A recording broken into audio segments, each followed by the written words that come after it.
Hello. No AI can do what I can do. Repeat.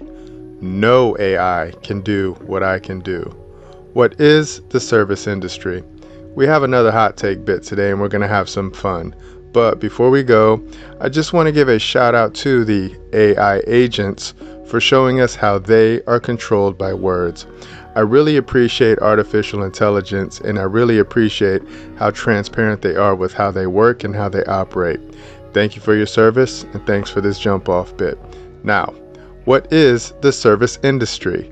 So I'm going to show you some key words, and we have to agree on these words and the terms and the conditions so we can be on the same page, because I'm going to show you the service industry.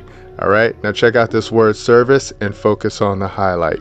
Service is labor of body or of body and mind.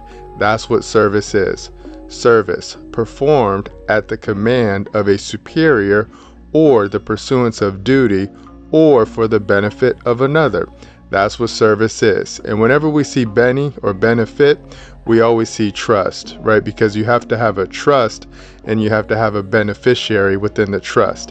And I'm a trustee and I know how to operate the trust. So this is why I love to serve. All right, now drop down and check out contract.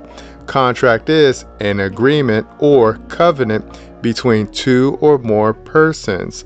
Contract in which each party binds himself to do or forbear some act, and each acquires a right to what the other promises.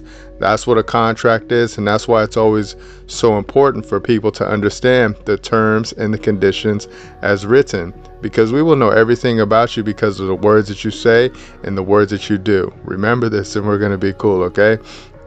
So I'm all about contract and I'm all about service. Now drop down, we're going to show you this bit right here where we're going to show you what is the service industry, but this is a summary and this is just a hot take. Now check out the highlights and focus on the highlights.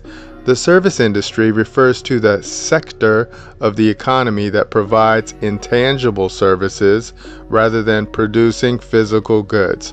Intangible means things you can't see. That's what it is, okay? So whenever we see intangible, that's how we know what's up, because we walk by faith and faith alone. And whenever we see faith, we see trust, right? So we walk by things that we can't see. And that's how we understand what the service industry is, because most people are used to physical goods and physical products, but it's a whole lot more than that, okay? Check this out. This sector, meaning the service industry, this sector includes a wide range of activities such as healthcare, education, finance, transportation, and professional services, among others.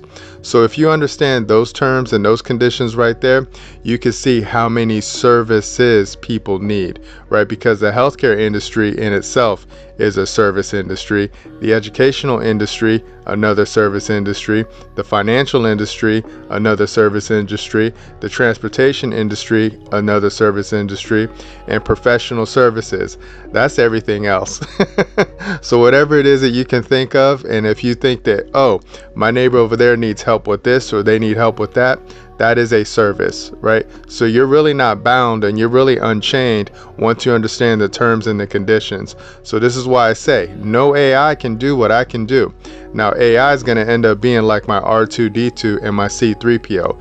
AI is going to end up being one of my servants, and I'm going to have AI do things that I don't wish to do anymore, like go get me information. I would have AI say, AI, go get me this information and go get me that information, but then I'm going to have to be the one ultimately to make the decision, because I am one of the little C creators, okay? Now drop down and I'm going to show you this provision from our Constitution, and this is all about service, okay? Check this out. A bill of attainder, ex post facto law, or law impairing the obligation of contracts may not be passed. What does that mean? That means any man or any woman, any people can go and they can contract with their neighbors, and they can provide goods and services with their neighbors, and they can do this, and no government can interfere with that.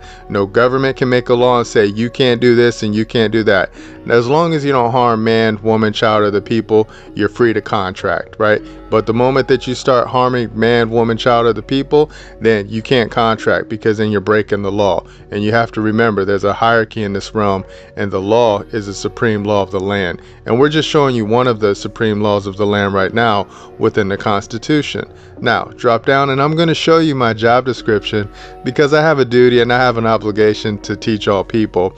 And this is what I love to do. And I love showing people how to get down on the yellow brick road. Now check out this bit right here. This is what my Lord, my Savior, my King, my everything told me. He said this, check this out. He said, but he that is greatest among you shall be your servant. So who said this? Jesus. So Jesus taught me how to serve.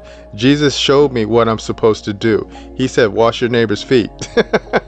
And I was like, got it good, Christ. I'm on it, right? So I know what it means to serve because I love it, because I know where God dwells, right? So once you understand the chain of command, and once you understand that Creator creates creation, and once you understand where the temple of God is, then the service industry is just open. It's just so open. You can do so many wonderful things because you know where Father dwells, okay?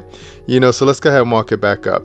So I just wanted to show you within our Constitution that our government can't interfere with the people's ability to contract. And then I wanted to show you what the service industry is. It is a huge section of the economy. And whenever we see economy, we see house, right? So we know how to manage the house. And this is what we love showing our neighbors how to do to manage their own house. Because you got one body, and your one body is one house. And I wanted to show you the term contract, and then I wanted to show you what service is. So once you understand those terms and those conditions, and once you understand how to execute them, you're going to bring down your stress levels a whole lot. Okay, my neighbor? All right, we're done with that bit. Let's hop on the next slide. Conclusion. This is our closeout game and our job description too. Check this out. Trust God, dress and keep God's property, protect neighbors with trust tools. This is a service business. Show the people how to move with simplicity, test, break, and build free people by God with love. Game over. So if you understand the terms and the conditions within that section right there, you're going to set yourself up with a whole lot of fun. You're going to bring down your stress levels a whole lot, and you're going to be able to provide goods and services for your neighbors, and you're going to be able to help them out, right? So once you understand you can help your neighbor and you can serve your neighbor, then you're going to do a whole lot of good, and you're going to bring down your stress levels. Okay, my neighbor? So we're done. So go ahead and contact us, and we will build you a private organization and show you how to operate it by God with love. We will show you how to operate your very own service business, right? And once you understand how to operate one business, you're going to understand how to operate all businesses, okay? Until then, I'll see you in the future. And remember, nobody's having more fun than us. Bye.